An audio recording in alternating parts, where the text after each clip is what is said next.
All right. What's up, y'all? This is Dion. Got Dion here.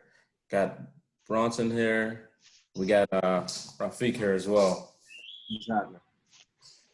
So this is collective perspective. Just sitting here talking with Rafiyq and getting some perspective into who he is and the things that he does. And yeah, we'll give a little more information on some things that Bronson and I are working on with regard to motivation and things like that, thinkers. And so, yeah, so we're going to speak some questions and get to know. For sure. So yeah, so you can go ahead and introduce yourself. Oh, okay. Rafiyq Cromwell, CEO and Director of Football Operations at Privé Management Group, also Marketing Associate at Merrill Lynch Investment Firm, and then Executive Assistant to Chef Jasmine Smith, aka Chef J. Cool. So where you from? Pittsburgh, PA, man. Born and raised Pittsburgh, PA. Kind of all over the city. You know, went to Perry High School, went to Mercer University, then transferred to Slippery Rock University. Graduated with a Bachelor's of Science in Sport Management and Marketing. Cool. So that's actually how we all know each other. Yeah. Right. Perry High School. Did you play sports? Did you play some sports? Yeah, for sure, of course. Played football, track, and volleyball in high school, and then college, of course, football, and then had some pro workouts. So, yeah, man, kind of. Sorry, throw that in there. Yeah, had to in cap in there. So, please, in a world that's predominantly negative, what motivated you to keep your vision when no one else may have seen it? Oh man, because I knew that the greatest power always was understood later. You know what I mean? I knew that everything that we touch, that we feel, that we dive into, that is given to us, is always more appreciated down the road. You know what I mean? So I knew that, and I struggled with it for a minute, that I knew that people wasn't going to understand me like off rip. And there's still people that don't, you know. So I knew there was going to, my bad, that's my thought right there. Watching TV. She got to answer questions too. Right. But I knew that my work at the time would have like a snowball effect where it would just be picking up steam over the years, and then it finally get to like, I'm still trying to get to this big, you know, automated like size of where it's going, and it's not stopping, right?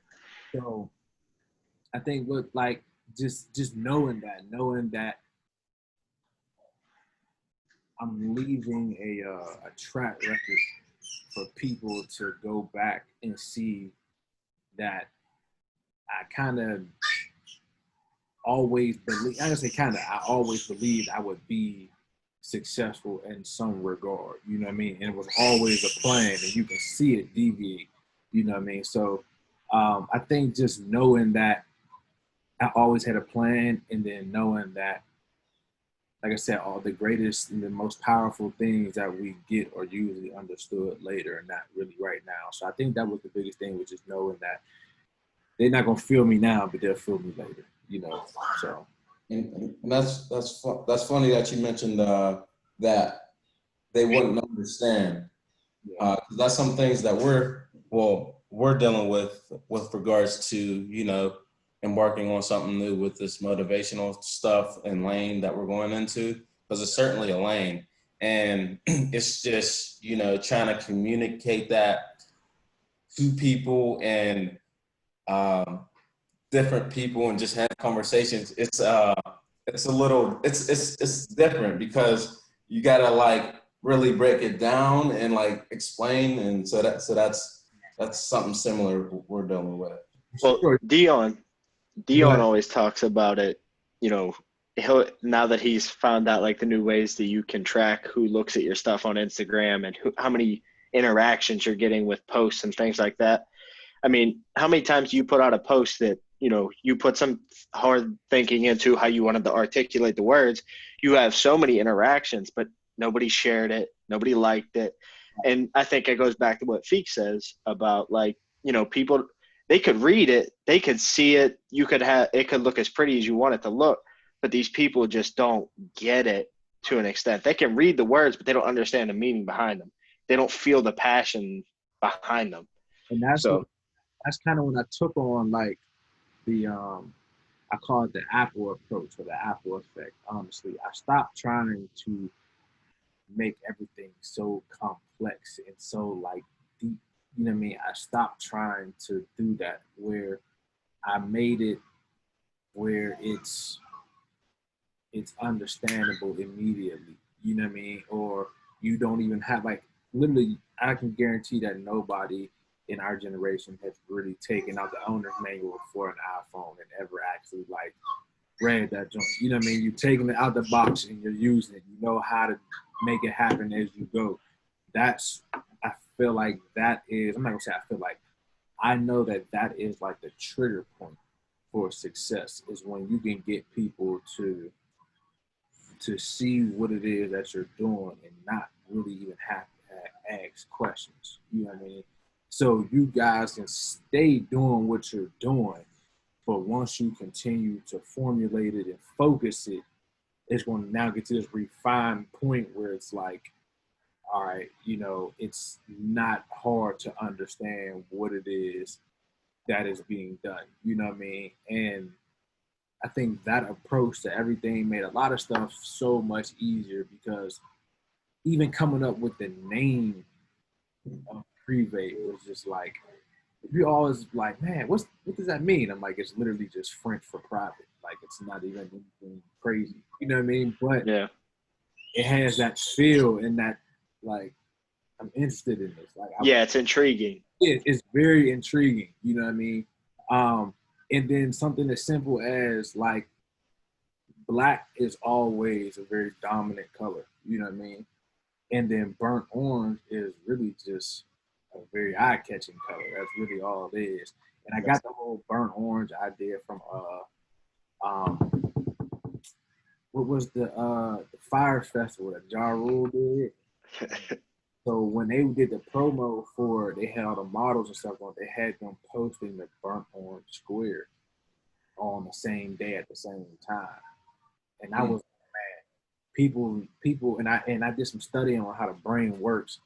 Is that people will build like a mental, emotional connection to a color, but don't really have. They don't even necessarily have to like remember where it's from, but they're automatically drawn to it the next time they see it. You know what I mean? That was like, everybody is talking about Fire Festival. You know what I'm saying? This was the time I was recreating the company, and I was coming up with Privé.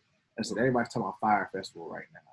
And I think maybe like 3 months after everybody was talking about it, maybe like 2 months, that's when I dropped the first Privé logo, but it had that orange in it still. So, I mean, making it simple, like taking, like, I think if you just focus on making stuff as simple and like as focused as possible, that helps too, man. Like, that helps, because I mean, you're gonna be explaining for a long time. It's gonna be a while till you get to that point of like, all right, this is what it's like. Because I even just realized the other day, like, it took me the longest to realize, like, there's not a job. I can't look up my job on like Indeed or some shit. You know what I'm saying? I can't look up the description, or like, I can't just search that. So I was like, for the longest, I didn't really know what to tell people. you know what I mean, of what it is that I do or what it is that I have. And I'm just now getting to a point of like, okay, yeah, it's this, and this. You know, this is like 8 years later. So you didn't know how to officially put that on a resume with the bullet points till now. Right. Well, like I ain't gonna say till now. I'll say maybe like a year ago. Like a year ago, but it was like there's still no. It was how do I create I, create the job out of this? and I think it goes. So I think that may have something to do with how the generation is nowadays. Like it's not how our parents and, you know, people worked at the steel mill and you had to do that. This type of stuff is like with social media and different like avenues like that, it just, you know, it just changes that to the point where you can do, you know. You create your own lane. Right, you really can, and it does attest to, you know, the where we are in times right now with our generation. Because I was saying that to my fiance the other day. I'm like, man, it's like, you know,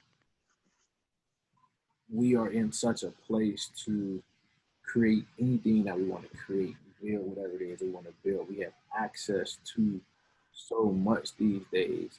And then even something as simple as like us having a YouTube channel, and we watch other, you know, content creators and YouTubers, and they are legitimately like raising families and building houses and stuff off of YouTube, right? And their kids are growing up seeing something completely different than what we saw growing up. You know what I mean? We know our parents or mom and dad might not be home, and when I get out of school, they might not be at the home for another 3, 4, 5 hours type of deal.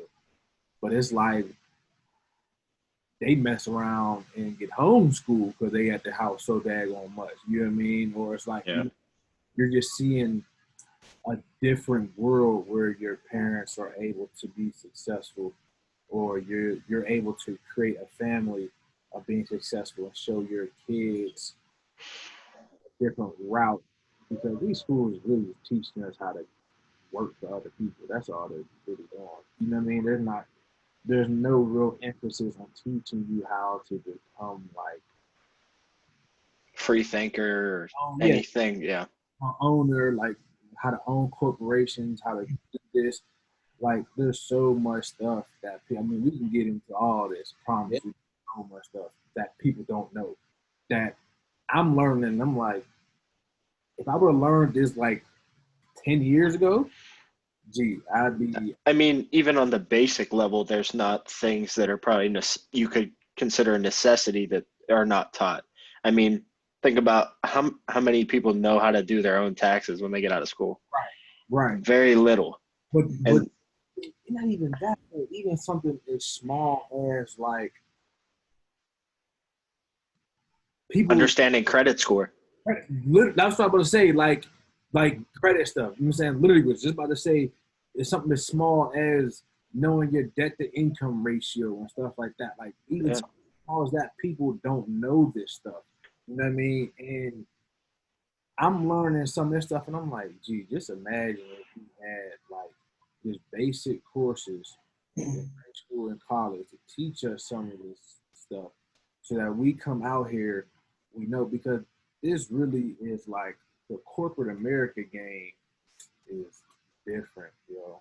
Like I say different, man. Look, I'm gonna tell y'all some gems on here, dude. I was learning that stuff like that's how they doing it. You know what I mean? Like this is how they doing it. So yeah, I don't want to run off the questions, but we can and we're gonna have plenty of dialogue. And that goes back to what you were so one thing. So that goes back to, you know, the simple, like the budget stuff I sent you in the past. You know, it's simple stuff. Granted, it takes some, you know, hardcore, you know, actually logically thinking about it and stuff.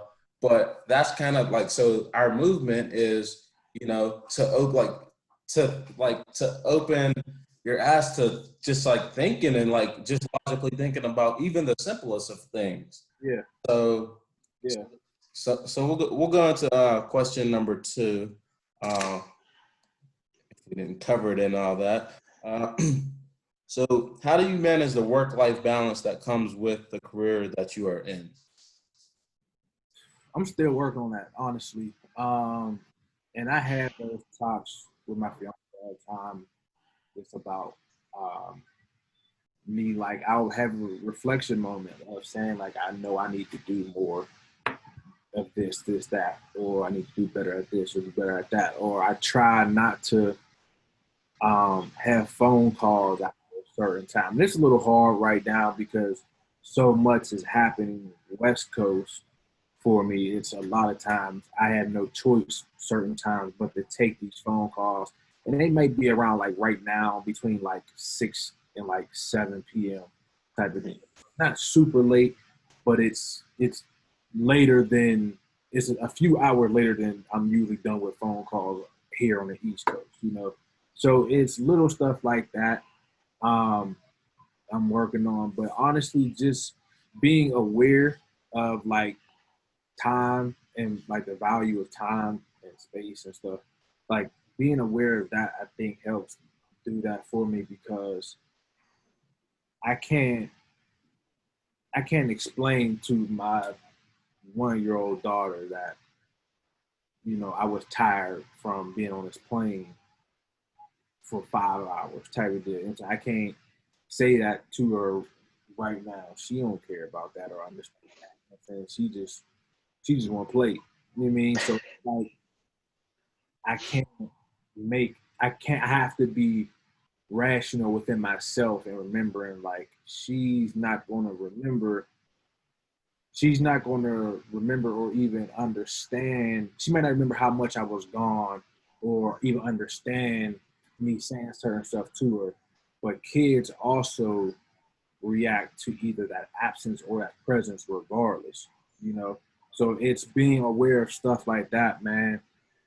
Um, and then also being aware of our relationship as well as just realizing like when we've had time to ourselves and when we haven't, you know what I mean? Or if there's an opportunity for me to involve her in something business related, it gives us a little bit more face time and a little bit different of conversations than we've normally had because we're just starting to get into business with each other. So it's, um, I think balancing though, man, it's not too hard right now simply because basically all my jobs are just about remote. With Merrill Lynch, I do have an office right across from my private office, actually here in Pittsburgh. But I can work from home whenever I need to, and then I only go in the office every other week as it is. So it's I'm basically working remote from there, um, and then with Privé, of course, and then with Chef J, it's remote. So I mean, it makes it easier for sure, but it's still hard because then there's days where I may be in the office for like, I may be in the office from like 8 to like 5 p.m., right? And then get home and I'm tired, I want to chill. Then I got to remember, like, I still have them to tend to and to do things for. Um, and then I'll turn around and be out of town for 4 or 5 days. You know what I mean? So um, it's having to make sure all the time that I'm just being aware of, like I said, time and space. Because if I don't give them the time that they need, or even think of them the way I need to, like for example, when I went to Vegas, like when I leave, I try to make sure that we go grocery shopping so that they have everything that they need at the house. The house is clean. They don't need to go anywhere for anything. They don't really need to call anybody over to the house, whatever. You know what I mean? We go through our whole little safety protocols thing. We have time for all these things. So it's being aware of just my surroundings a lot of times helps with that. So I think that's the biggest thing. Yeah. I've I've kind of had that same type of deal just with coaching. Yeah. It's just the small things. Yeah. Like I won't take my phone with me out there. I don't want any distractions. I want to give my kids the full attention for those, hour and a half, 2 hours, whatever it is. Just and even I started doing that, spending time with my mom.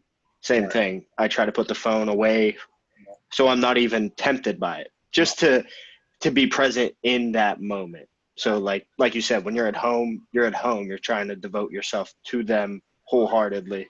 Right. No, for sure. And it's definitely hard to not be on the phone because we both laugh at stuff on social media and we share it back and forth. So we'll be sitting next to each other, and which I know we probably want to try to do less of is sitting next to each other and being on the phone. But we'll be sitting next to each other and we'll be sending each other stuff back and forth, like from social media, stuff like that. But we'll be watching TV at the same time a lot of times, you know what I mean? Or just we're sitting there and Ayla's just like on the floor playing or something, you know what I mean? So it is hard to do that. But that is a good point though of, you know what I mean? Because I've been doing that with Ayla. I try not to be so, I guess you would say, like bored in watching her play because I'm really just sitting there. I'm observing her, of course, watching her motor skills, but I'm really just watching to make sure she don't get tore up, basically. So I'm like, all right, I'm gonna sit here and then I'm been sitting there like this for a little bit.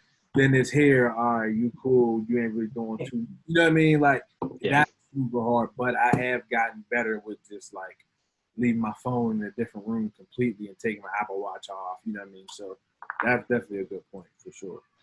Well, I'd say with regard to I guess two things. So one is with the schedule calendar thing. So like I've always been big on like, schedule, like, just like boom, allocating time because I don't know, it's just like I've always been like that. Granted, there's some there might be some people might think there's some like bad things to always being on a schedule. You're just not living in the moment, but sometimes you need that structure to help you, avoid distractions and avoid things that are like time hacks to you. So I did learn that, but the speaker that I listened to, so he was saying that with calendars, like some people say they hate sticking to a calendar. He was saying because you don't like sticking to a calendar because you don't have your calendar filled with things you want to do. If you had your calendar filled with things that are valuable to you and like, things that you had to do here, you're going to be like interested in them and you're going to be hitting those calendar marks. And that was interesting to me because we truly don't know how to use a calendar. We use it in our head, but if you actually, write it down and or follow it, you can like tap into something. I use my calendar heavy on both of my phones. My business one has majority. That's typically where I have everything on there. But my schedule is so sporadic. Like I don't know if y'all can see all them daggone like gray dots. Like that's just over the time. You know what I mean? Like that's forever. Something. No, but you said it earlier. You said time is valuable. So with Dion, I mean, the scheduling is necessary. Everybody gets 24 hours in a day. What are you planning to do with it is the issue. And like you said, when people don't have time, they don't have structure. So then, 24 hours slips away before you blink an eye. And then all of a sudden you've done nothing in that day progressively. And it doesn't have to be anything groundbreaking. But I mean, like even with school that I'm doing now for my master's, if I get one page typed out in a day, that's still less, or that's more than me doing nothing all day. So, and that's really all it's about, man. And people lose sight of that. It's really just about being better than you were the day before. You know what I mean? It's not about, you don't have to go and win the Nobel Peace Prize every day. You know what I mean? Like you don't have to go be, you know what I mean? You can always strive to be the greatest every day, but you are not falling short if you aren't. You know what I mean? There's going to be days when you're only laying a small brick. There's going to be days where you got a bigger brick or a pile of bricks. You know what I mean? days when it's like that. But there's gonna be other days where it's like, all right, well, I got these little wins here. Yes, you wanna. I ain't saying to not go for big wins. You got to go out there with that energy that you gonna win the Nobel Peace Prize every single day. You know what I mean? But as long as the effort and there was something done that day that wasn't done the day before, that's progress. And that's all that really matters. You know what I mean? People might try to say different. You know what I mean? I feel like going with the attitude of a champion every day, yes, 100%. You hit the ground running every single day. You wake up feeling like that day is the greatest day because it is that day right now. You know what I mean? Like you go 100 miles of running. But I don't think people do that and then become too hard on themselves on a daily basis. You know what I mean? There's some days where sometimes I might get like a whole list of stuff done. And I mean, I wake up every day and I got all kind of dry erase boards in the office, and I'm writing on them things every day, a list of what I need to do today. And that is could very well have some stuff on it from the day before. It could have new stuff on it. You know what I mean? Same. But I'm writing them down, and I'm like, I need to get at least half of these done. You know what I mean? Yep. At the very least, half of this stuff done. You know what I mean? Because some stuff might just be a long process. You know what I mean? Where I can start getting on it, and I might not be able to complete it because I gotta wait to hear back from something. You know what I mean? Or so it's like, all right, if I can get at least half of this stuff done, and one of them things got to be, if it's something old, that has to be the first thing to go. You know what I mean? Yep. That's how I try to operate. So I think people get a little bit too hard on themselves and forget that everything takes time. You know what I mean? Everything don't have to be on super warp speed. Like it's cool to take the stairs. You know? I think it goes back to what you were saying earlier. It's gonna, like, we're sitting here now. We didn't just didn't just like, we didn't just say, oh, let's do a podcast. Like it took time to figure out, like you said, like it's gonna come together, and it's gonna, you don't want to rush it, and that what they say, the house is gonna fall brick by brick, if you know what I'm saying. About the so we'll go into number 3. Question number 3.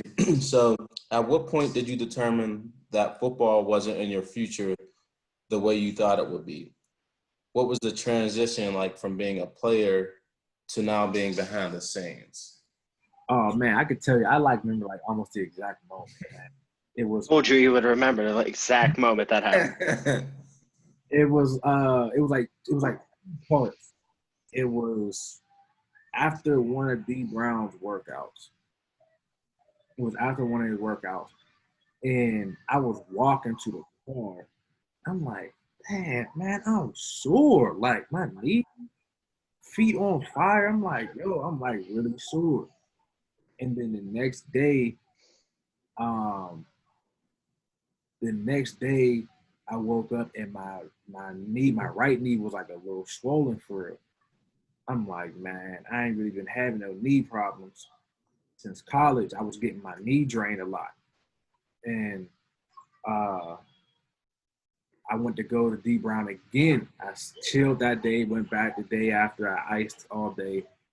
I went back, and it took me so long to really get to a point of like warmed up where my knee didn't hurt. You know what I mean? And I was just like, yo, I'm like, I don't know about this right now. You know what I mean? That was in like 2000.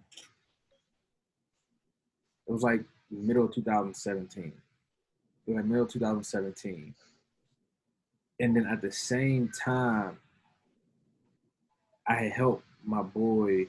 I helped my boy Marquez. I helped him get a CFL workout, and then I helped one of my old teammates in college, Kevin. I helped him get a CFL workout. And I started sitting back like, I'm able to get everybody else opportunities because of people that I know. You know what I mean? And it's a little bit easier for that than it is for me. And I'm not taking no offense to it. I'm literally like observing. It's like maybe there's something there. You know what I mean? And I was like already was of course doing marketing stuff still. Um, and that was around the time whenever Will Clark, I hit him up, that's like I call him my cousin we grew up together. So I hit him up like, yo, let me take over your marketing. You know what I mean? Because his agent had got him set up with one company. They sent him a pair of jeans that was the wrong size. So like Will 6'6", 280. You know what I mean? Like that's the last person who sent me the wrong size to. You know what I mean? So I'm like, all right, let me take over your stuff. And it was just like, from there, I was able to get in touch with companies kind of easy for him and able to get responses back. Of course, I struggled with getting bigger companies to respond, to get to the right people. I struggled with that at first. But that's when I started realizing, like it was like mid 2017. That's when I started realizing, and I'm like, all right. And then I started seeing how much more respect I was getting. With business than football, like actually playing. So it was like the transition for me, honestly, was smooth for real, because I felt like I hung my hat on. I was proud of what I did. You know what I mean? I took it further than I thought I could go. A lot of people thought I could go. You know what I mean? I took it a lot further than a lot of people that we grew up with. You know what I mean? So I was cool with that. You know what I mean? I had no problem with that at all. I think what I had a hard time and still have a hard time grasping sometimes is I now have to remember that I'm also older than a lot of these guys that I'm dealing with. You know what I mean? As clients, I'm older than I just turned 29, so it's like even though I just graduated Sid Rock in 2016, I have to remember like I got there late still. You know what I mean? So I'm 29 and a client I'm getting ready to sign, Keyshawn Nixon, he 23. You know what I mean? So it's like I'm much older than a lot of these guys sometimes. So it's a lot of times I gotta remember that with when it comes to just doing business in general, you know what I mean? Like, and not taking stuff personal sometimes, like, you know what I mean? Where I know guys, like sometimes not everybody may be able to like express themselves a certain way or be able to, like we might think of, oh, well, this is going on. Why not just do this? You know what I mean? But somebody being younger, they probably not thinking that, you know what I mean? So it's a lot of times just having to be patient with people. I think that was a harder transition a lot of time for me too, was like I said, just realizing that I'm a lot older than some of these guys. Because I've over the years, not saying anything is like going on like right now, but like just over the years, I had realized that I had come in touch with some athletes that would rather just shut down and not tell you nothing, opposed to just coming and talking to you and telling you something, and you know what I'm saying, y'all chopping it up or whatever, you know what I mean? And at an older age, you thinking like, oh, if this, you know what I'm saying, like this is what it is, let's just talk about it, you know what I mean? Or yeah, but they're just kind of like, whatever. You know what I mean? Like they're not really going to talk about it probably. And that's what I face a lot of times dealing with people. Or you got to think of how does a younger person in their position feel? You know what I mean? Their position of status and money. How do they feel?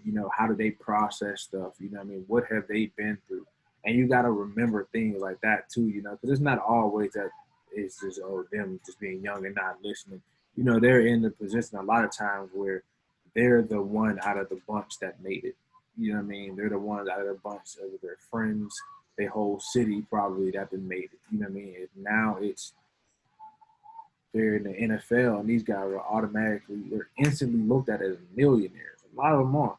You know what I mean? Especially in them rookie deals. You know what I mean? You get a lot of these undrafted guys Thousandaires. before taxes, they guarantee salary only like $850 before taxes, which is really only about $460 probably after taxes. You know what I mean? Something like that. So I mean, it's still making good money for sure, but it's not what people automatically assume off the rip, right? So you got to deal. They got to deal with people always coming to them asking for stuff. People always coming around with, you know, ulterior motives and whatnot. You know what I mean? So it's a struggle a lot of times of sometimes we're dealing with some guys of trying to get them to see that they can trust you. You know what I mean? But that's why I like to build the relationships with guys a lot of times, which a lot of times you see the people that we sign and that we're going to be dealing with, which will be coming out pretty soon. But a lot of people that you see that we'll be working with, we're signing, there's like multiple levels of a relationship that connect the dots. You know what I mean? Like, so for example, like Keyshawn Nixon, he's undrafted guy last year from University of South Carolina. He's plays corner for the Raiders. He liked my tweet about when I posted about Jalen being the face of Subaru Las Vegas. I think he liked it or retweeted it or something like that. I think I followed him on Twitter. And from there, I'm trying to think what happened. From there, I think he reached out to Jalen on Instagram. And then I end up following him on Instagram. And then Jalen and him end up having a conversation. And I didn't know they had a phone call. So I text Jalen one day when his Instagram, because his Instagram had just randomly popped up on my page. So I followed him and I text him like, yo, let's holla at it. You know what I mean? I was like, I remember his name. He liked the tweet or retweeted it about your Subaru deal. And he was like, oh, I already talked to him last night. I'm like, oh, man, that's the bet. You know what I mean? So then one day I see Keyshawn post a picture. So I happen to go to his page and I'm scrolling through his Instagram. So I just go back up to the top. And you know how it says like who all they follow or like mutual followers type of deal. And I click on it and I go through and I see my man Gab. So Gab is part of our like extended team, but he does our security as well in Vegas. And him and Gab are both from California. They like because Keyshawn from Compton. I forgot where. Yeah, I think Gab from St. Bernardino. I think it's something like that. But they go back basically. You know what I mean? So I hit up Gab. I'm like, I was like, man, I see you follow Keyshawn. I'm like, that's crazy. We were just me and Spook was just talking. Everybody calls Jalen Spook. I'm like, me and Spook were just talking to him, and he's like, oh yeah, that's my homie. I'm like, all right, well, I was like, man, let's lock it in. Then he's like, yo, already hit him up, and then now it's like there's these multiple levels as a relationship being built, right? So now it's a more entrusting of relationship when it comes to business. You know what I mean? Because now there's more people around them that it's like, all right, well, I trust this person, I trust this person. Plus, you've seen what I've done already. You know what I mean? So I think that helps those transitions. So from all of that being said, your transition was smooth because in your own way, you got to go out on your own terms. You know, you got to somewhat preserve your body at a point where, you know, you felt like you were teetering and you got to transition into something that you really already were doing. You just didn't know how much you enjoyed it until it progressively, like you said earlier, snowballed. Right. And then I think the relationship thing that goes beyond working relationships, that goes anywhere. The relationships you make can make or break where you end up in life. Right. And you think about I know me and Dion talk about this all the time. You know, childhood friends. Yeah, just because you grew up with somebody for even 18 years till you were out of high school, that doesn't mean you're linked and married to them for the rest of your life. Sometimes you grow apart, and you gotta find stronger relationships, people that are going the same path as you, or at least, parallel to you, that are helping you go through those same walks of life. And bucks, like I do with my players, the same way, is just try to develop that trust. I mean, at some point, I know in your field you have to be professional to some extent, but I mean, I try to be as professional as possible just with high schoolers, but at some point I have to show them that I'm human. Yeah. I'm not, like, I've done dumb shit too. I've made the same mistakes. I've failed tests. I've cried over a female in high school. Like, all those things are human things. And that just makes you more human to them. That makes you more appealing. Exactly. And that's why, and I really don't, it's funny because I always was into dressing up and wearing suits and stuff, right? But I didn't really have like a collection of dress clothes until I started working at Merrill. I've only been at Merrill for a year. So I had like a nice collection of stuff because I worked at Nordstrom. So I had maybe like 2 suits. I had a bunch of different dress shirts, a few different dress pants. But I didn't really have like a staple of like, all right, a 3-piece suit here, 3-piece suit here, a couple different suits here. You know what I'm saying? Like this collection of this for, you know what I'm saying? I didn't really have it all put together like it is now. And I'm realizing like I don't wear dress clothes around these dudes at all, unless it's like the most dress clothes that I've worn around these guys are either the NFLPA private party on Super Bowl 52, when I wore a polo, some jeans, and some sneakers, and then I had a pea coat, and then in Vegas to Subaru deal, I had on some like dress pant trousers with like business casual t-shirt and some business casual shoes. Like that's the most I've done. You know what I'm saying? So it's like that's just being authentically you. It's so hard to not wear suits around them because I'm like, that's how these agents come around, man. Like a lot of times agents come around in suits. And they, you know what I'm saying? These financial advisors show up like that. So it's like, and there's a stigma that comes with that. That like I work at a financial advising firm, like, you know what I mean? So I know how they show up to the meetings and stuff. So I'm like, I'm not pulling up to any of these. I don't even like meeting them. I'm literally thinking of closing the freeway office here in Pittsburgh. Honestly, just moving, just getting a condo in Vegas, and just going to home office there because I'm not even meeting with people in the office. You know what I mean? Like, I mean, I'm getting work done in there for sure, but I'm not even meeting people in there. And it's like, I could literally be doing something different with this time and this money right now. You know what I mean? So it really is very, very non-traditional. You know what I mean? Like, I've met up with guys in strip clubs. You know what I mean? I've literally had this conversation with my pastor about learning golf.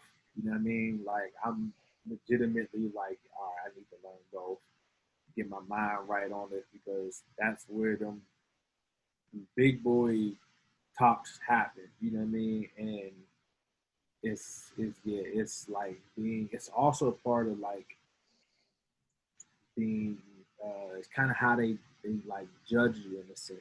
You know what I mean? So it's like if you go to, it's funny, it was on the I don't know if either one of y'all watched Survivor's Remorse.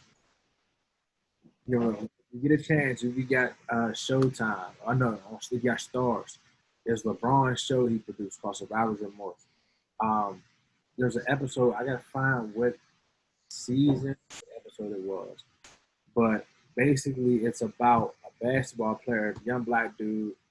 He's in the NBA, he was like undrafted, and then he finally gets like his first huge contract with this team in Atlanta, right?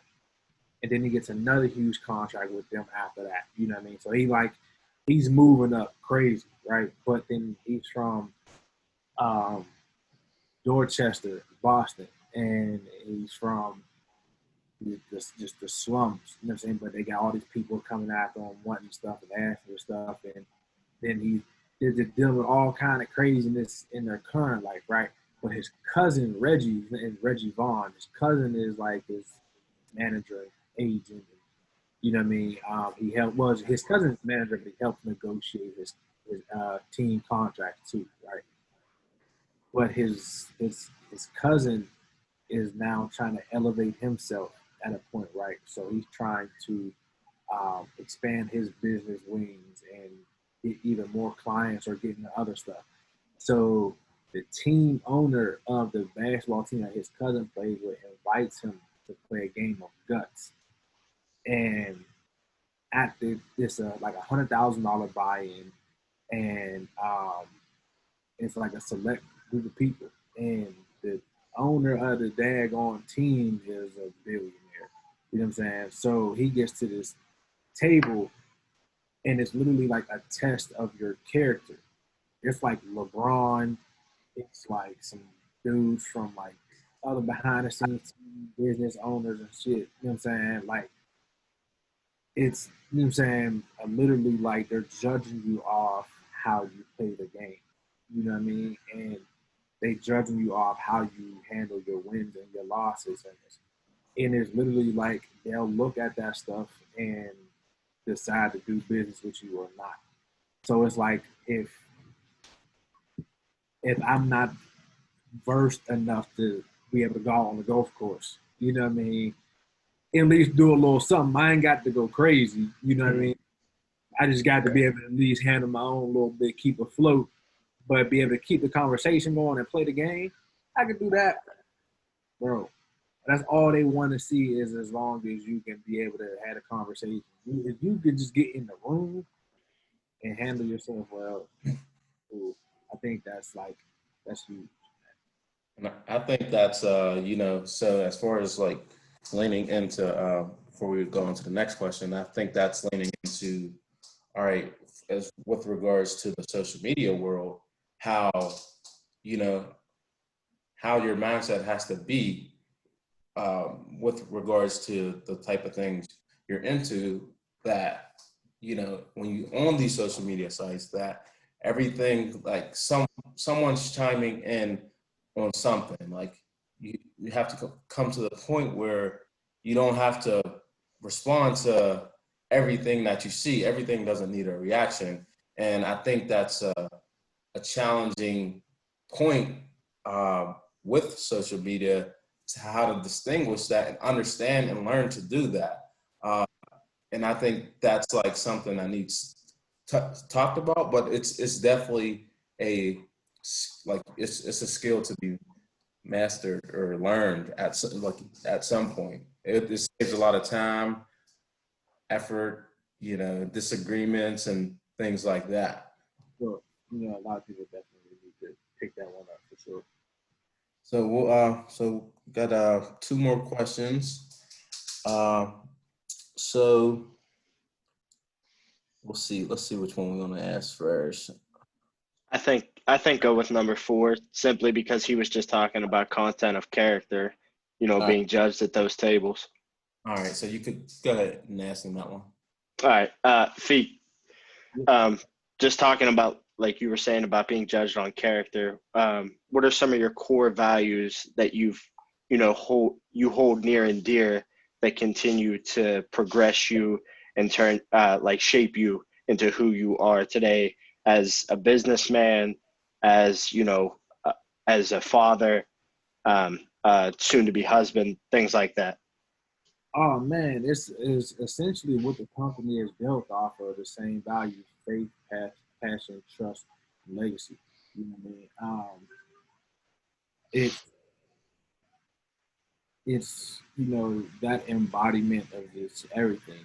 Having faith in yourself. You know what I'm saying? Having that ultimate and supreme confidence in yourself, and that you'll be able to accomplish whatever, whenever. You know what I mean? It doesn't matter how long it takes you. You know what I mean? As long as you finish, right? You know, being passionate about what you do. You know, you can't go into anything just for the money. You know what I mean? And that's where I try to get people to see is I could never be in this for the money because first of all, I was in it for so long before I ever made money. You know what I mean? And I can't Google, like I said, I can't Google my job title. You know what I mean? So I can't go Google something on or Indeed and be like, they making bread over there. I need to go over there. You know what I mean? Like it never started like that for me. It started off with a passion to legitimately help people. I got tired of seeing 80% of these NFL athletes go broke 3 years after retiring. You know, I got really tired of seeing that. So I was like, we need to figure out a way to get these guys some money. You know what I mean? And we can find a way to help them build, you know, something outside of everything that they're doing on the field. You know, and this is where I said this where the gyms come in, man. Even to the point of like the infrastructure we have in Vegas, man. We're about to have guys looking so financially smart, and they're going to be so set. It's going to be crazy. So, um, like to the point where we have guys like people don't know. All right, so you can have, of course, you have an LLC set up, right? You get an LLC, you get business credit, right? So of course, to start your business credit, your personal credit got to be good, right? But you can go into it other ways. You can, you know, if you can get with like a credit repair company that'll put trade lines on your business credit, right? So we have that connection as well, where we can get funding and stuff, and trade lines added to, you know, business accounts through our team, right? So you can get, let's say I got a corporation, let's say I got Prevay, right? And I get a trade line from a seasoned corporation. Seasoned corp means it's been operating for at least 10 years, right? So I get trade lines on my business credit from a seasoned corp for 10 years. That's a 10-year-old corporation. I get like maybe like 800,000 from that, right? I got 800,000 in there. I can now go ahead, take a business plan to the bank and get a loan, and nobody has to sign for it because I have this 10-year-old trade line on my business credit. So in the business world, could you consider that almost like co-signer to an extent? Kind of, sort of, yeah. You know, sort of like it'll be like an authorized user, but it'll look like yours on your credit. Okay. But you could do stuff like that, and then once you get this funding and this business credit, right? So now you got all this under your LLC.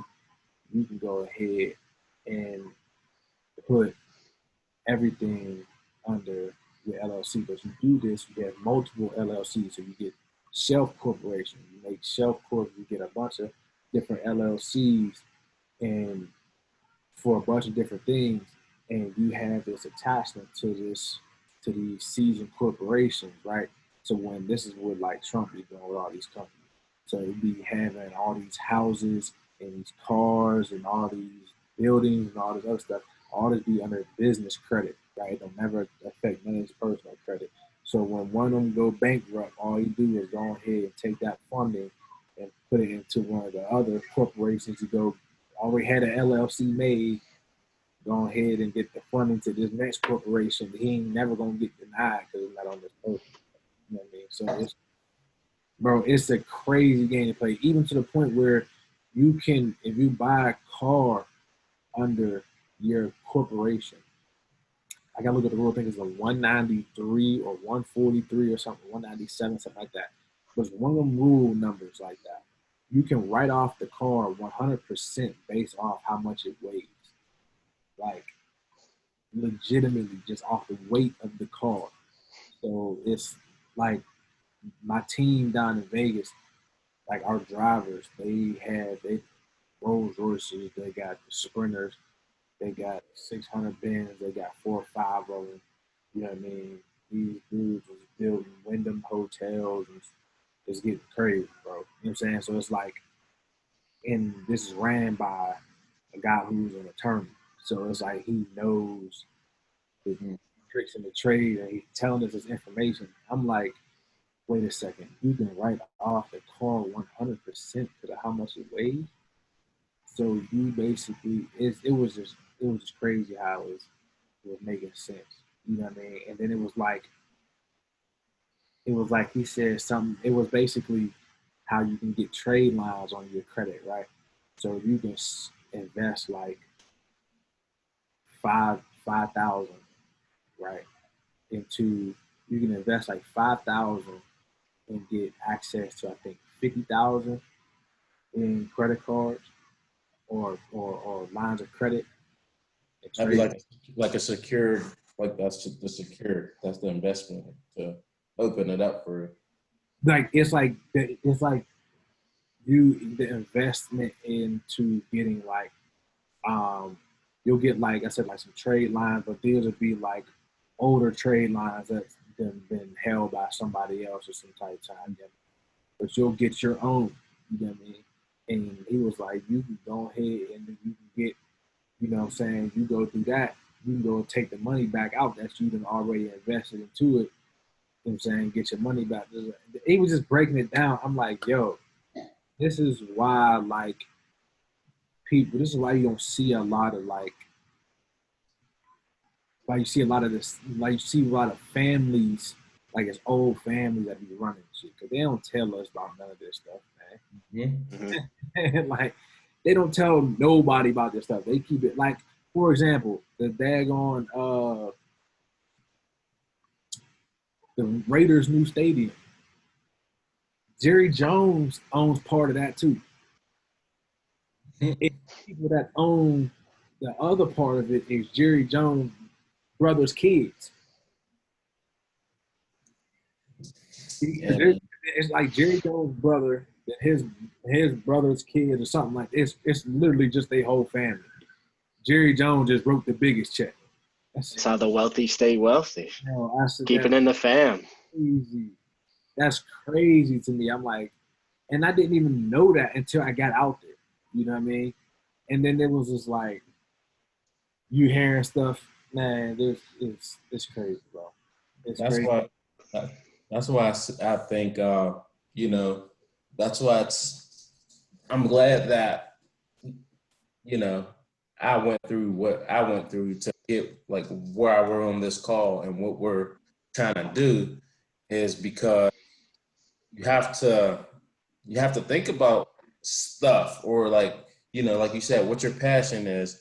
And because once you find that out, it just opens your eyes to things and you just become less interested in things that aren't attributed to where you want to be and where your goal is in the long run. So like what you were saying about the information you were giving us, you don't know about it, but once you do like, all right, figure out what you want to get into, you have to be figure out how to, like we said, go up this way and to articulate and so you can have whatever you're interested in. All right. I think I think when Feek says all that, I think the issue tends to be like you were saying about Jerry Jones, like they kind of kept it in the family. Whereas, you know, we are in a time where there's almost no longer a gray area. You either have the group of people that want to help the team succeed, Right. or like I learned it, it's mine. I'm gonna keep that shit to myself. Right. So like I think that's what me and Dion have slowly tried to do is reach out to people, although they may not be in the same lane as us. They Right. might be able to teach us something that could help us, you know, take that step up. So even like when you're talking about Privé, and granted, I have no thoughts of managing Right. anything to the scale you do because I think I'd lose my mind, but I still could see myself taking on, even if it was just like if you had like a relationship building division, like I could see myself in a role like that just because of the way you've explained the experiences you went through, like just how you have to be real and authentic, and you don't wear suits because that's not what you really want to do. And this isn't like you're trying to be your authentic self. So like it just comes down to like people that want to see the team win, or they want to just do it, you know, purely single-handedly by themselves. And it's one of those things, man, where it's an industry, man, that you either built for it or you're not. You know what I mean? Because it's gonna be some shicey stuff that's gonna happen. It's gonna be some people that's gonna, you know, they're gonna try to backdoor you. It's gonna be crazy, man.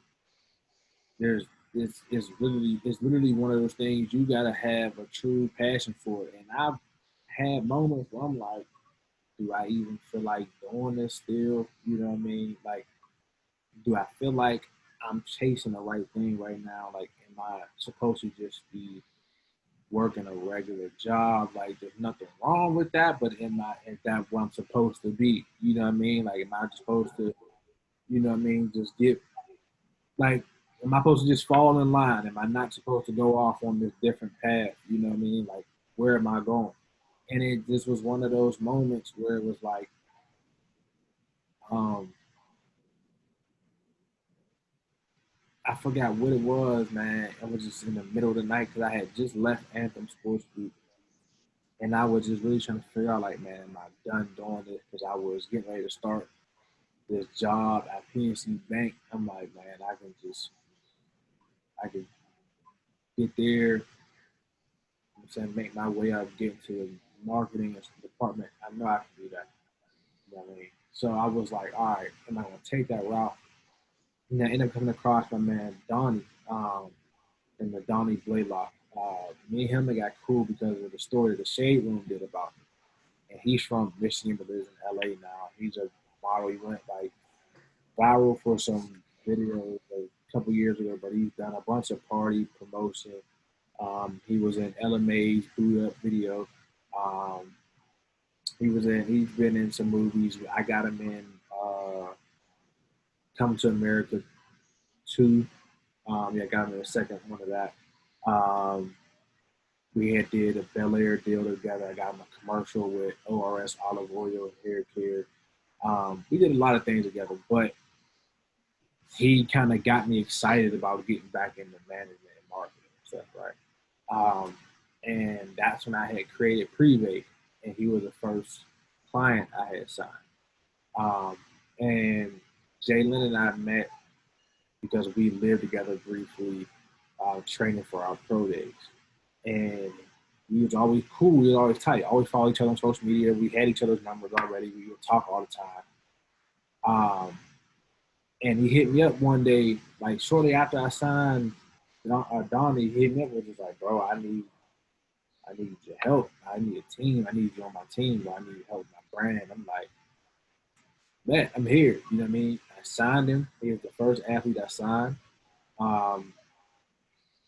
And honestly, I stuck with him for this past year. I had stopped working with all the other ones.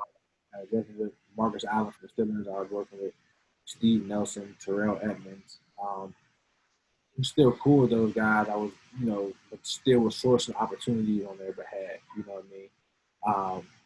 And I just put all my focus into Jalen and Donnie. And then even Donnie and I ended up parting ways. Like, it was nothing bad either with that. That's still my guy. I still talk to him all the time. We ended up parting ways. And I was just like, let me just focus back on sports again. Let me focus back on football. And I just focused on Jalen. And for like 8 months, I just dug in heavy on his brand and just broke it down bit by bit by bit and just executed and just grew his platform a lot bigger. And he just came to me one day and was like, man, let me invest. You know what I mean? I want to be part of what you're doing, bro. I see what you're doing. And now it turned into, this this partnership where he is now part owner of a company that he's also represented by while he's currently playing. And so the only other people that really done that was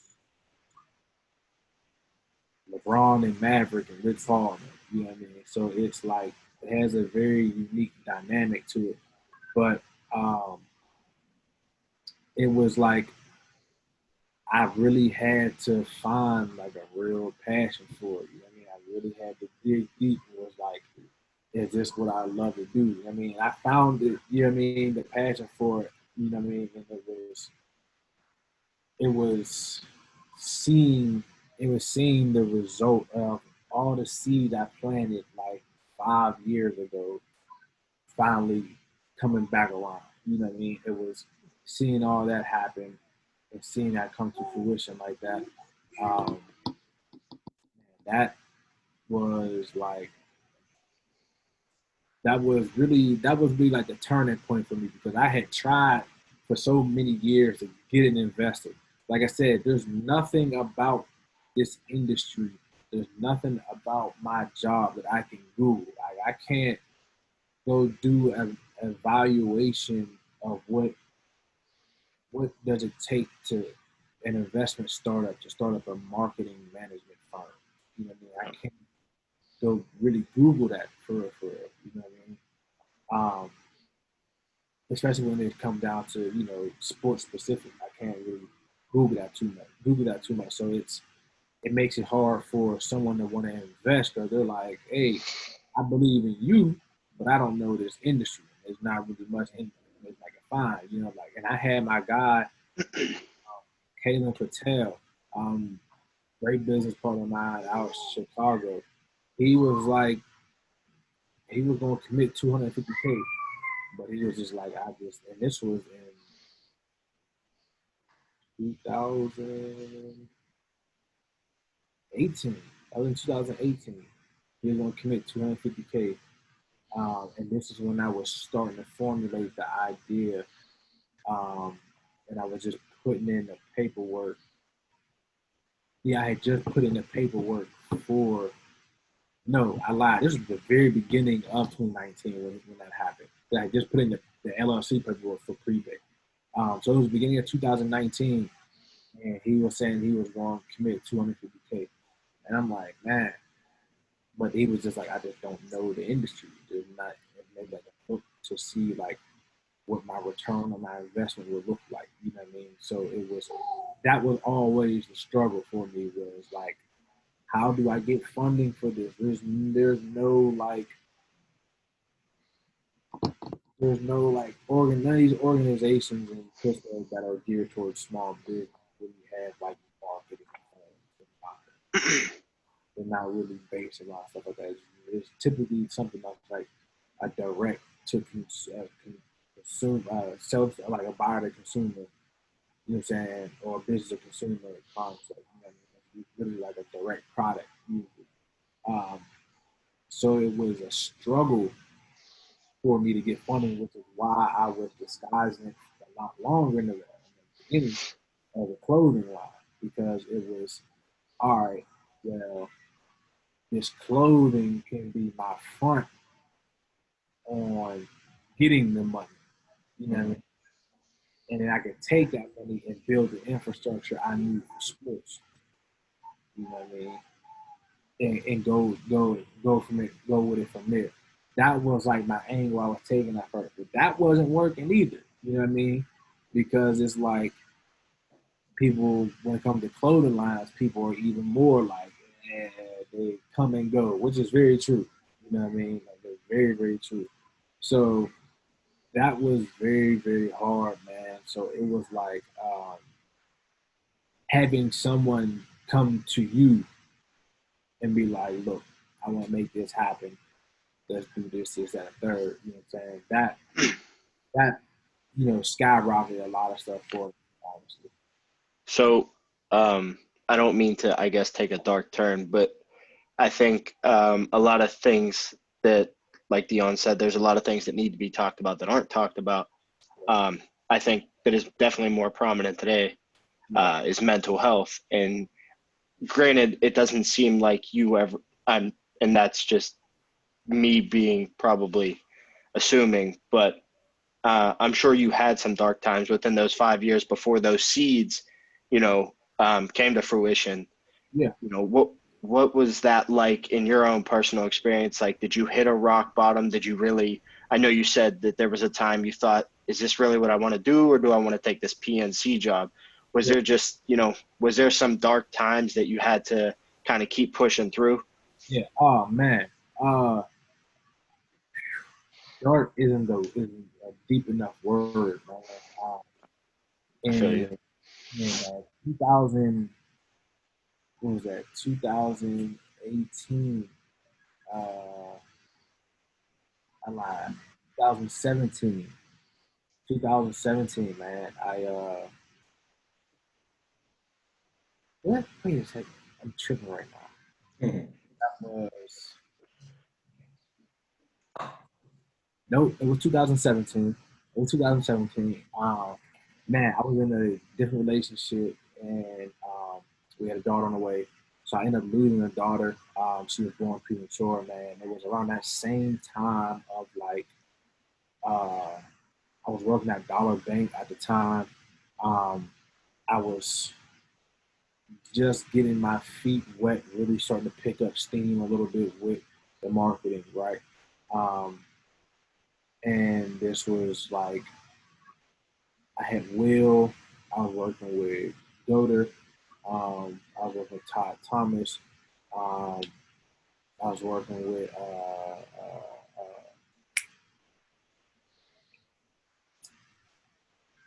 Terrence Garvin. I was working with Terrence Garvin.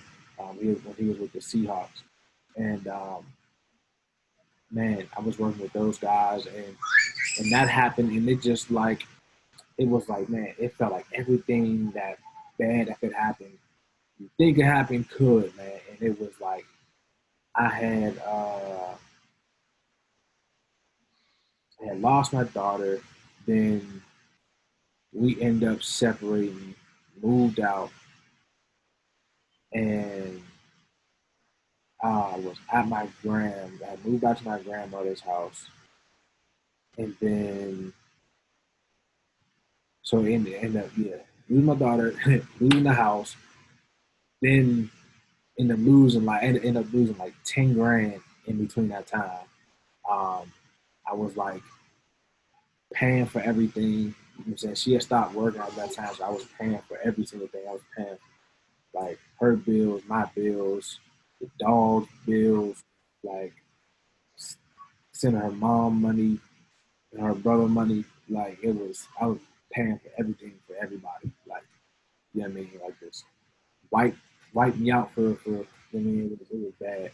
Um, I was just but I didn't feel bad about it at that time. I mean, I just felt like I still don't feel bad about it at all. You know what I mean? It was I was being a help at the time when people needed it. You know what I mean? So, um, but that was really dark to me.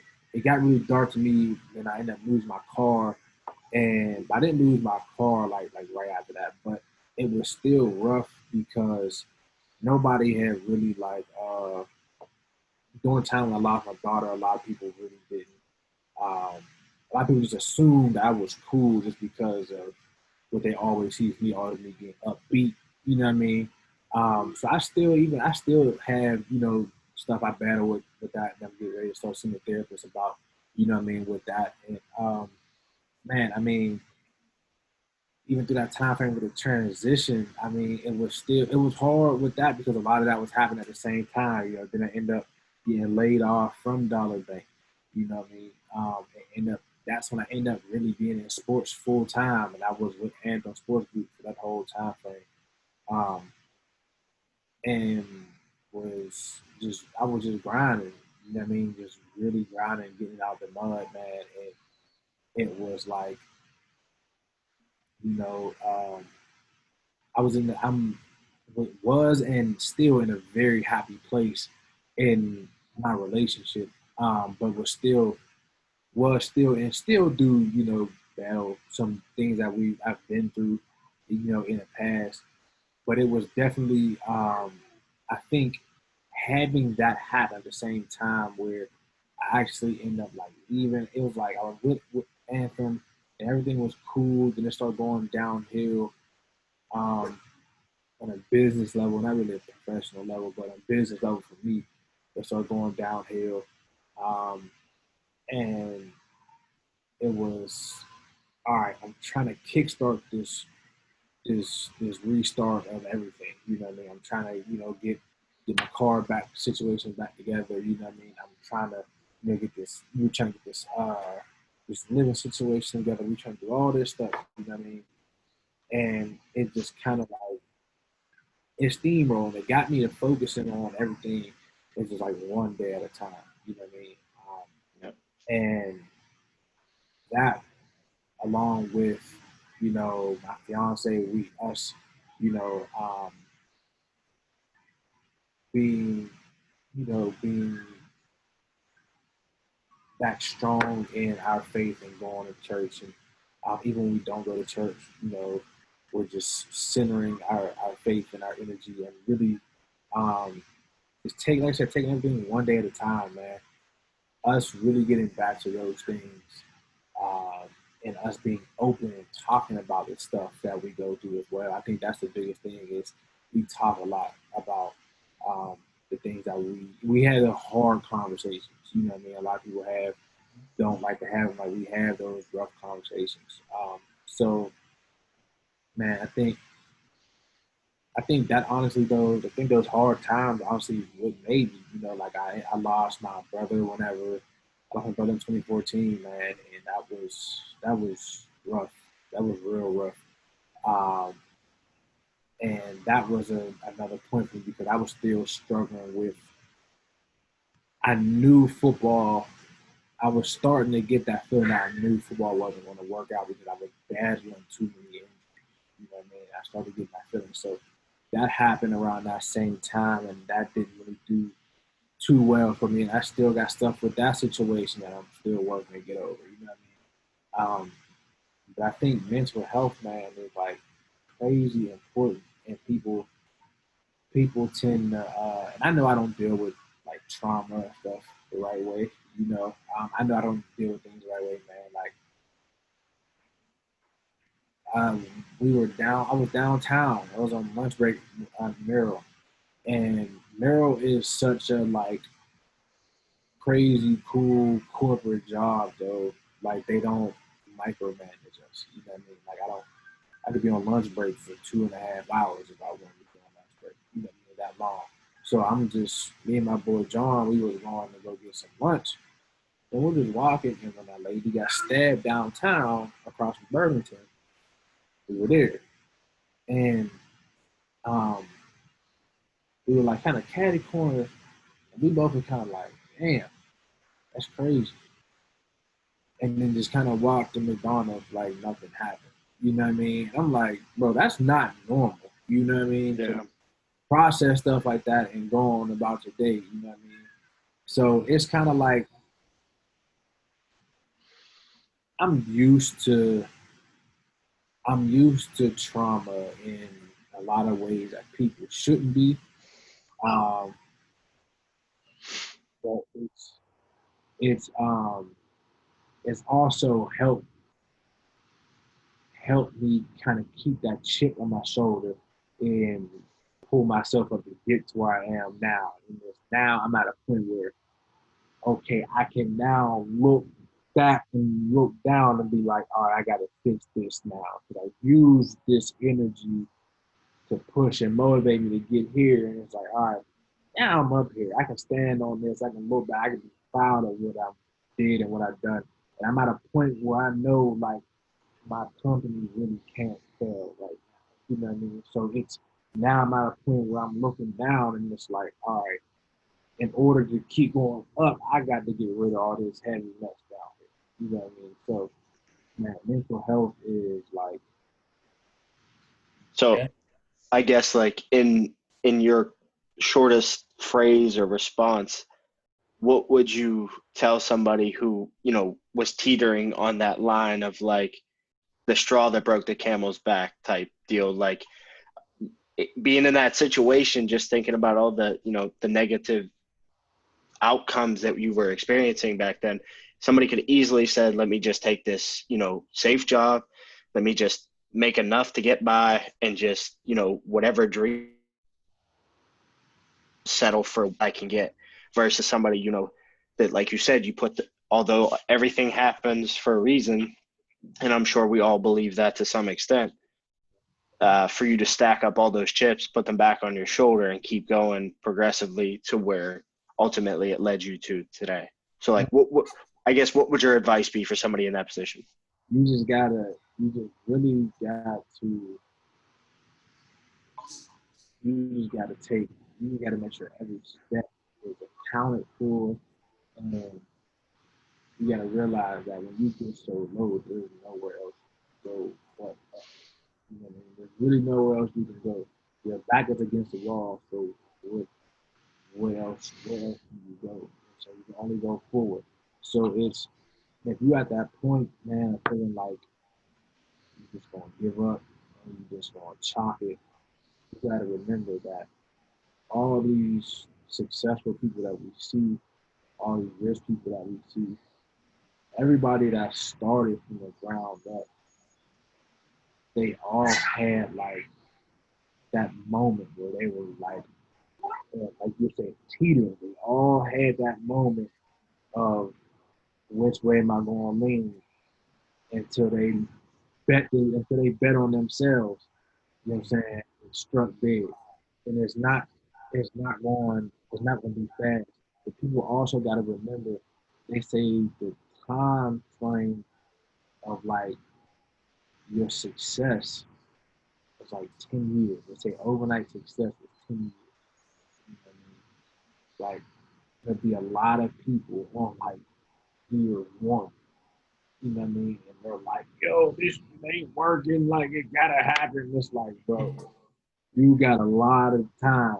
You know what I'm saying? Like, you got a lot of work to put in.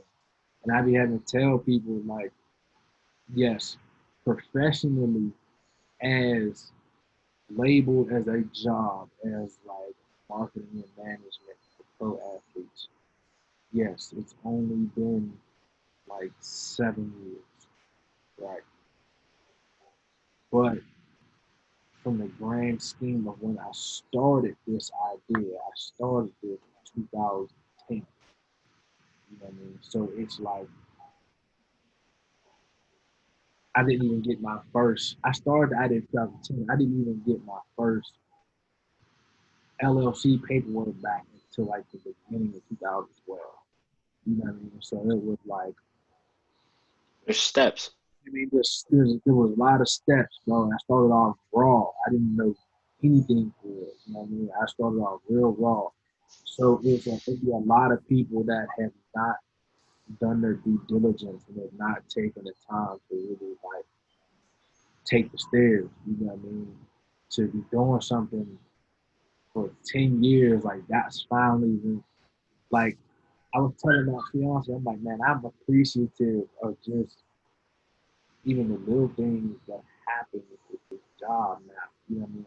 Like I remember days I used to sit in my grandmother's house and be like I would really be sitting on the couch like this, trying to think of ways I'm gonna get in touch with these companies to talk to them about my God. I'm like, how am I gonna do this? Like, I don't know what I'm gonna do. I don't know how to get in touch with these people. I got ideas, but I don't even know. But then that's when I started finding out that certain companies were owned by another company. It was like, ain't even no point in reaching out to these people. I got to talk to this people. You know what I mean? So it was that to now. It's like, oh, I got to get in touch with this company. I know somebody over there. Let me call such and such real quick. Or it's, oh wait, this company in this location. Let me call such and such. They probably know somebody that they do to. Or it's I'm on the phone with somebody from one of these companies. I'm like, hey, on a personal level, do you know of anybody else in your industry or around you guys that is looking for marketing opportunities? You know, and that stuff, that is like that's like seeds and stuff. And then now even having a database, like I have a database where I can now go to when I need someone's information, I can now just go type in the name of the company. If I don't know the person, I type the name of the company and I can pull up everybody in the company, their name, all their social media stuff, their best phone number, best personal email, best business email, you know what I mean, all this stuff. I can pull up all this information on these people now and get in touch with who I need to get in touch with. You know what I mean? I can do that. So now I'm able to send off. Now my efficiency of the number of emails I'm able to shoot off a day compared to before when it was, I'm like, all right, it took me maybe 15, it used to take me maybe like 5 to 10 minutes to find someone's contact information before. Now it's either a quick 30-second phone call or it's like a quick 8-second search. You know what I mean? Where, all right, I got this information, all right, boom. Now I'm able to do this. I can shoot off 20, 30 emails a day. Then now I'm finding other platforms that now people, you know, there's social media platforms that are built around this one. I'm gonna give y'all those gems called Fame Pit. It's a platform that is literally built around you finding marketing opportunities. So I'm about to go through this stuff.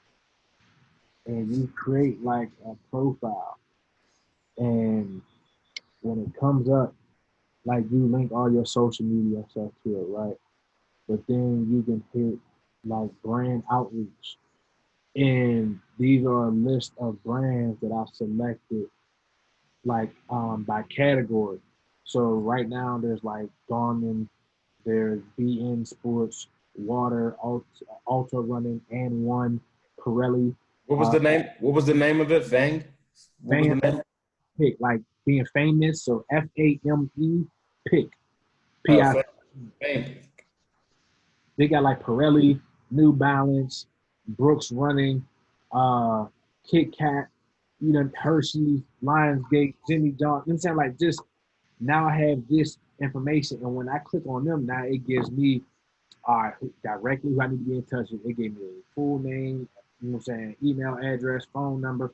I have these tools that I'm able to use and pluck, right? But then now when I build this relationship with this company, I'm like, yeah, you know, introduce me here. Now I'm creating this spider web of people that I know here. You know what I mean? And I was able to implement that immediately in the Vegas when we went there on this trip, where I had built so many connections before we even got down there. It was once we got down there, all we had to do was face to face with everybody to seal deals and Vegas. You know what I mean?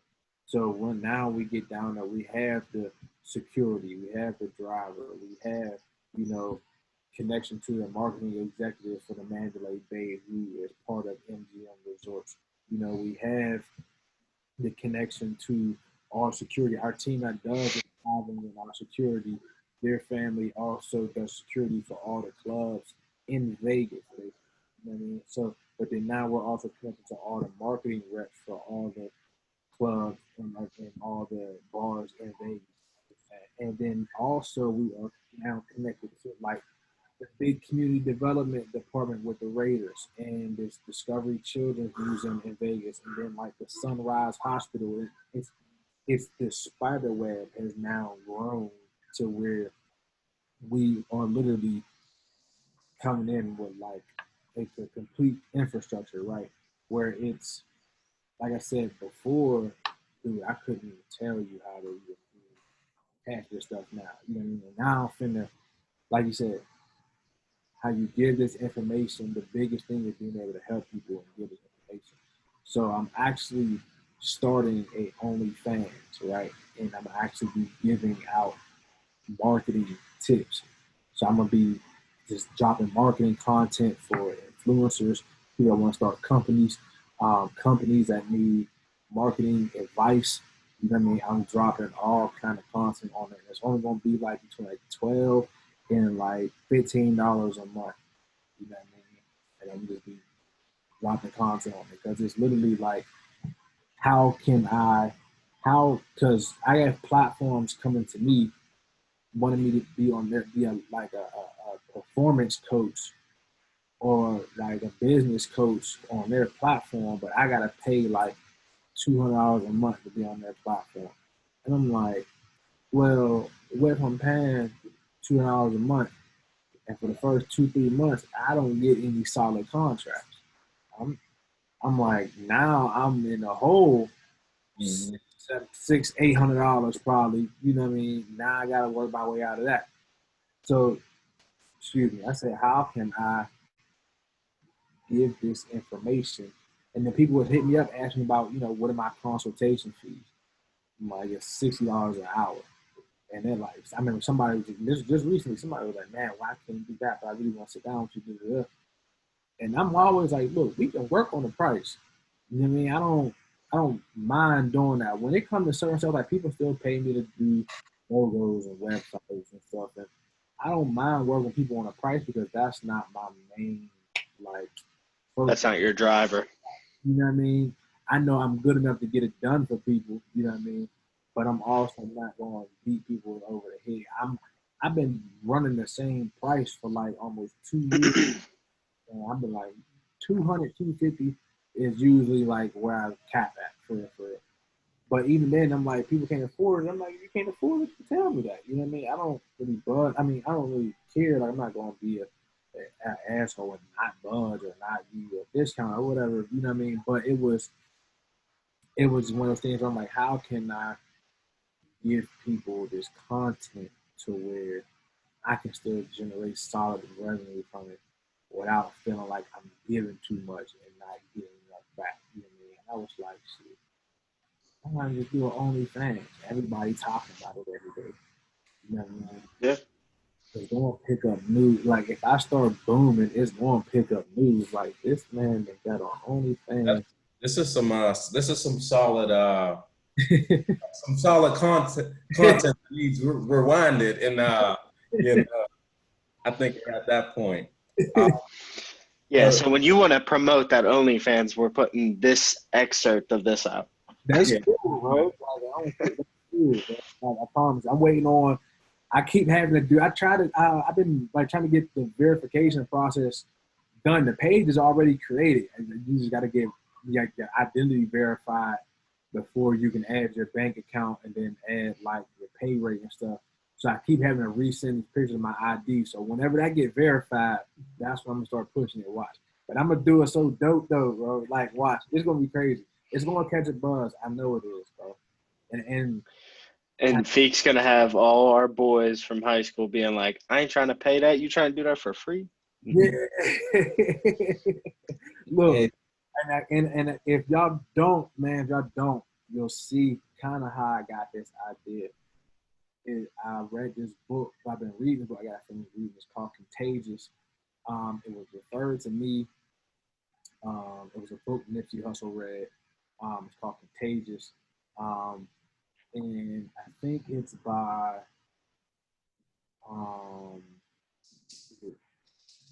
is it Jonah Berger? Yep. Contagious by Jonah Berger. Yep. It's literally called Contagious, Why Things Catch On. And they talk about this story of the $100 cheesesteak and about this dude in Philly. He was, wanted to create a way to draw people to his restaurant. And I forgot what he did, but he basically just he got like the top of the line ingredients for this cheesesteak. I'm talking like the best beef, the best vegetables, the best bread, like everything top of the line, and price it at $100. And it went from people like, oh man, he's crazy. You know what I'm saying? Cheesesteak platter only about $4 or $5 type of deal. You know what I mean? And then it went to people that had the money to pay for it, like well, shit, if it's $100, I gotta see what it, why. You know what I'm saying? I gotta see why it's $100. And then it goes from people saying they gotta see why to now it becoming like a tourist attraction where it's like, all right, when you go to Philly, you gotta get the $100 cheesesteak. Like it's part of the story now, that like a rite of passage thing that you have to do. And it teaches you though about why things catch on, bro. And that's why I'm like, this OnlyFans thing might be like going. I done told like a couple people and they was like, I'm like, well, OnlyFans has its stigma right now as to what's the only content that's on there. people also know that OnlyFans actually was like started for like instructors to do like classes online and stuff. And that's really where it started. And then somebody then got brilliant and took it left field. Mm-hmm. They didn't crack the code. You know what I mean? Like they owe some loyalty somewhere. You know what I mean? But that's also why I think it's gonna do numbers. You know what I mean? That's also I think it's gonna do numbers just because people are gonna be like, wait, this man got a, and then they got all these, but then now you see it's more common of people using OnlyFans as a come up, right? Mm-hmm. Using it, but not using it as a come up in a way that they should. So a lot of people that know the power of OnlyFans, know the power of their own following, women in particular, they know the power of their own following that they already have, right? And they're purposely making the OnlyFans and making it seem like they're going to post this adult content that people assume that they're going to post. Yeah. And they running up a bag quick off these subscriptions, right? But it's my thought process is like, well, what happens when they unsubscribe because it ain't what they thought it was? You know what I mean? How do you keep that money train going? You know what I mean? And it was like, well, you put a cognitive spin on it. It's like, all right, well, I'm a guy, first of all. You know what I mean? And I'm not on here giving you no BS. Like I have a resume. And I'm going to give you this information. You know what I mean? And I typically charge $60 an hour, but you can get this information for $12 a month. Mm-hmm. You know what I mean? Now you take it from being of a I'm here to, well, I do need help with this. But now that you say that, now they start thinking about the other people that them tried to charge them for information. I'm telling you, man, it's all psychology stuff, bro. It's crazy. Yeah, so we kind of answered the number Yeah. 5. Yeah, I wasn't gonna bring it up. So we definitely answered that, and I'll just say what the question was before we get our last and final thoughts and wrap it up. So the last question was, what have you learned from your failures, and what have you learned from your failures, and how has that taught you to appreciate success? So we'll just so you can wrap that up in the final thoughts. But I'd say that some of the things that we've talked about during this time is that the daily grind's real. There's going to be ups and downs, but it's going to be the daily grind. It might seem like it's easy for someone, or someone might seem like a know-it-all, or someone's cocky, or whatever the case may be, but we all go through stuff, and it's about what you're learning from the things that you're going through is what I'm learning. And it kind of goes to even with what we're doing with the collective perspective. I want to gain perspective from people, because you figure it goes back to the spider web concept that you were using. Everything's like connecting as far as like what you're doing and the relationships that you're building. with regards to internally, what I'm learning is that, you know, I'm learning from these different people. Some of these speakers I'm listening to them. I'm like, oh wow, they're talking some mess. Then I look the speaker up. They've been dead since 1970, and they're saying things that can apply to right now and to your own thinking. So you just have to, from my perspective, you just have to, you know, have a understanding of listening, as opposed to, all right, this guy said something, this girl said something that I disagree with, you know. But if I truly listen to what they're saying, they might have said 5 things that I disagree with, but one thing I truly disagree or I agree with, and it stuck with me for life, and it changed my life. So those are some of the things that I say help shape who we are, and they'll help you in the long run overcome defects, your mistakes, and ultimately make you a better person. What do you think about that, Bronson? Or what's your final thoughts? I think it goes back to what Feek said, to touch on your point, that, you know, no matter how much on the surface we're smiles, we're happy, we look like we're doing good. I mean, you look at Feek, I mean, from a surface level, Privé looks like it's crushing the game, but it's not to, he doesn't get all those successes without those downfalls, without all those dark times that he had to deal with.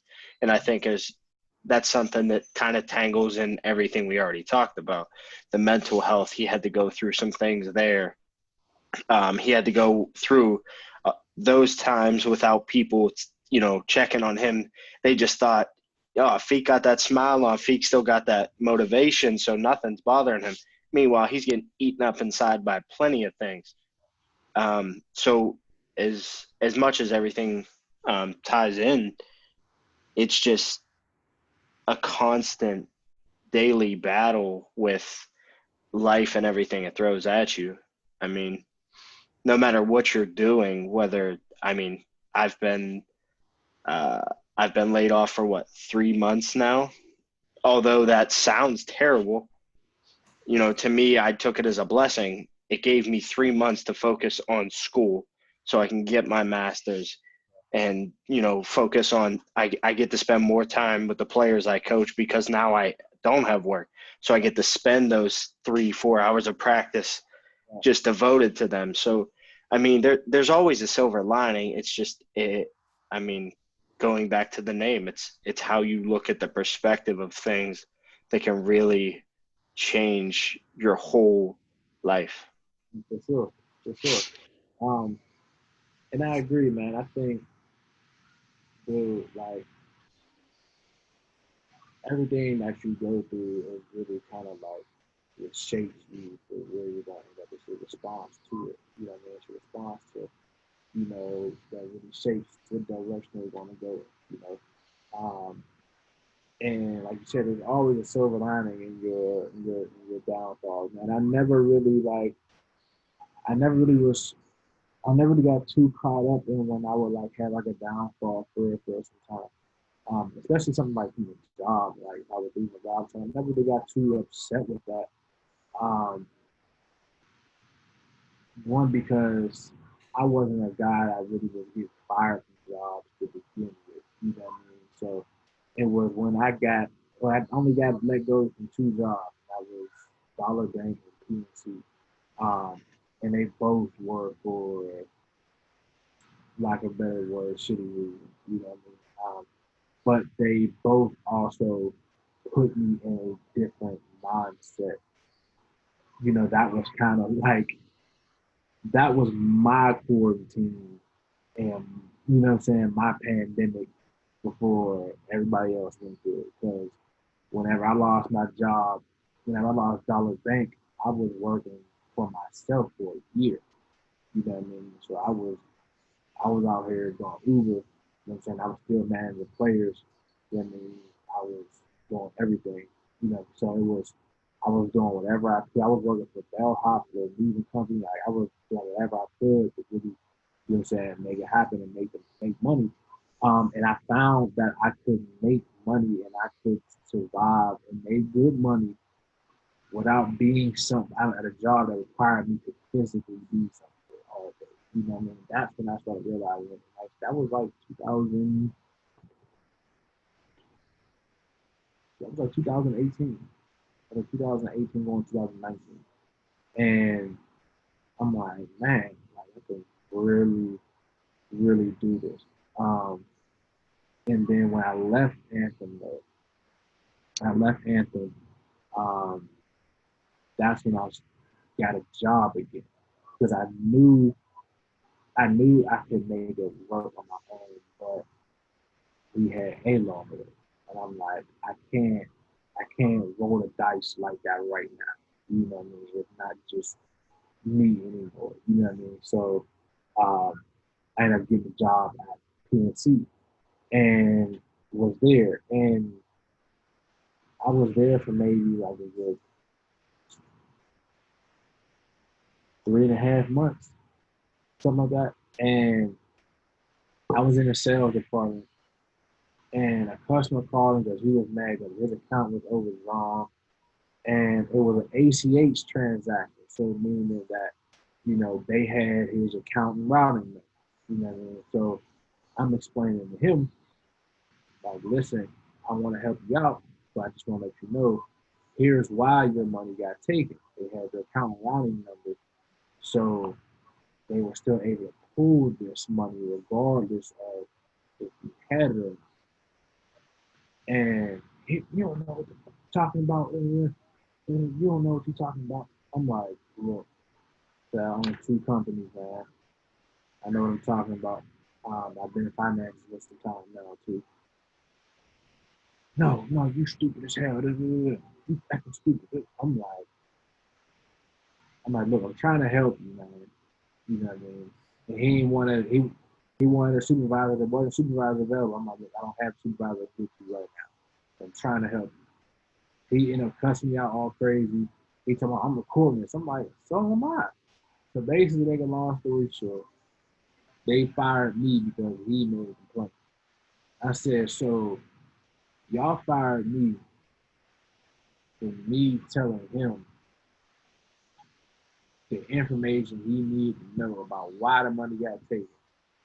Y'all don't say nothing to him or do nothing to this customer for the way he cussed at me and talked to me and did all this. But my job is gone because he complained. You know what I mean? And I was like, yeah, I don't know about this one. And I had already had preview at the time. Um, and I was like, you know what, bro? I can go ahead and make it without. I'm like, I can make it without that, like without PNC. So I was doing I was doing preview. I was doing bellhops, doing preview bellhops, and then I was doing what's the one? Um, I started doing lift again. Right. So I was doing that, and that was cool. I was making some decent money. Like I was good. And then um, that's when I signed. After I signed Jalen, that's when I had signed Jalen too. It was like shortly after I got let go from PNC, that's where I signed Jalen.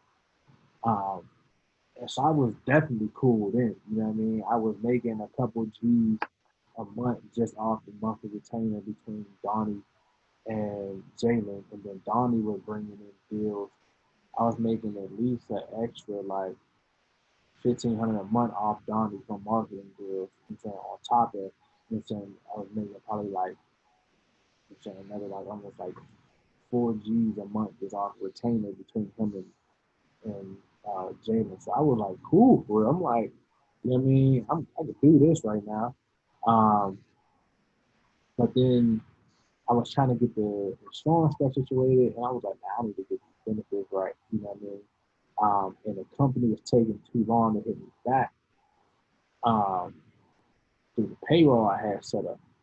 And I was already applying to this financial advising development program at Merrill. I ended up getting in that Merrill, and Merrill didn't want me to do prevay no more. They told me I had to actually sell it or like close the company.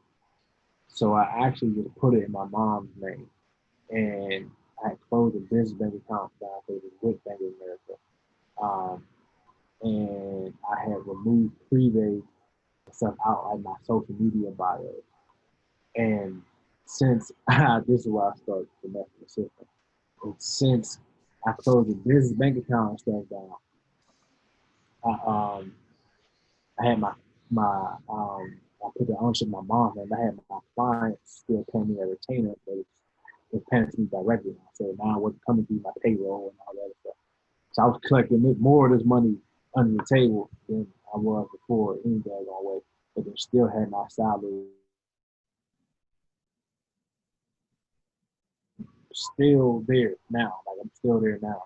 So it's people also kind of get wrapped up in having a business and forget that you can still find a solid day job and still have a business that's going good too. You know what I mean? A lot of people forget that. That's like the easiest way to become a six figure. You know what I'm saying? Is you get a career. You know what I'm saying? You find an actual career, you get a job in that thing, you can move up. You know what I mean? I tell people all the time, I think Bank of America is a great company. Bank of America, first of all, they're gonna pay you. If anybody ever looking, if y'all ever looking to switch or change up, Bank of America will pay you. But I promise you. I was looking at some of these salaries like, I need to go over to this department. Hold on real quick. Let me figure this out. So it's But like, I think you got a good point there that, you're talking about having a day job and still being able to run a company, and that goes back to Dion's point. What are you doing with those 24 hours? right. Like, even if you got that day job, that's 8, maybe 10 hours, depending on the situation. But what are you doing with the other 14? Right. Yeah, I understand you got to sleep. Everybody got to sleep. Everybody got to eat. But what do can you devote 4 hours to, creating your own career like you did, or just, like me, I devote those 4 hours to school to get a master's so I can do something beyond. Like that, there's time to do it. I get like 5 hours of sleep. I've learned to live on like 5 or 6 hours. Every Friday, I get like 5 hours of sleep.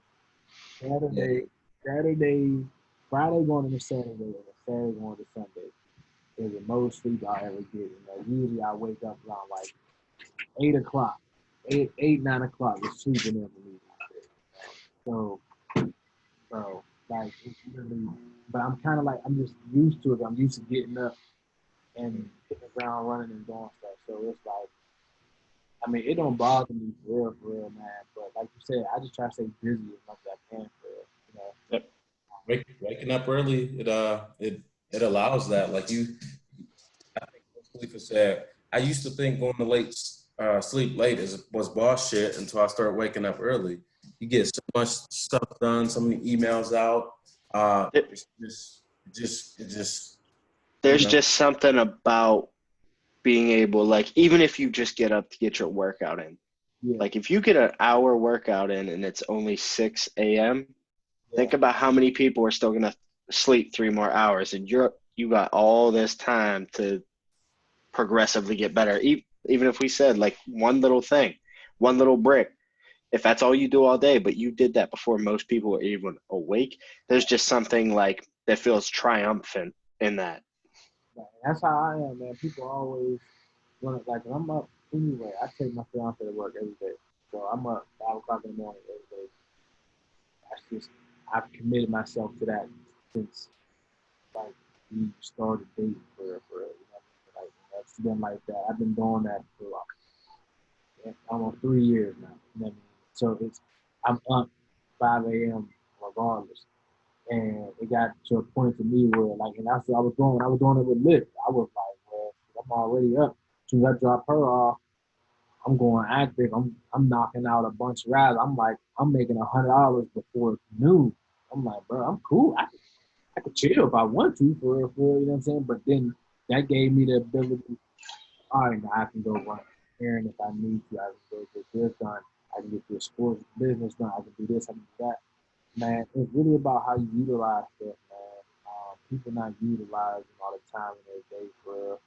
Um, and I get up, man. I get up and get to it. A lot of times, bro, people be probably wondering like why I'm on Twitter so much and social media so much, but I be done with work a lot of times. I'm like, you know what I'm saying? Like I'm done a lot of times because a lot of it one is either send off emails or I'm doing something in between with Merrill ain't nothing but me just putting in referrals and contact info and marketing leads and stuff. But then with Prevay or anything else, dog, I mean with Jazz, we're doing stuff with Chef J, it's like, I mean, that's all computer stuff that I get done in like 20 minutes too. You know what I'm saying? So I'm not doing a whole bunch of stuff, but it's like, all right, I could be done at 2:30 most days. A lot of times I'd be done. I had to make sure my fiance gets off at 2:30. But during the pandemic, a lot of times she was getting off at like 1. So I'm like, I need to make sure 90% of my work is done before 1 or 1:30. You know what I'm saying? I'm like, I need to make sure that's done. But that's the time I gotta leave this office.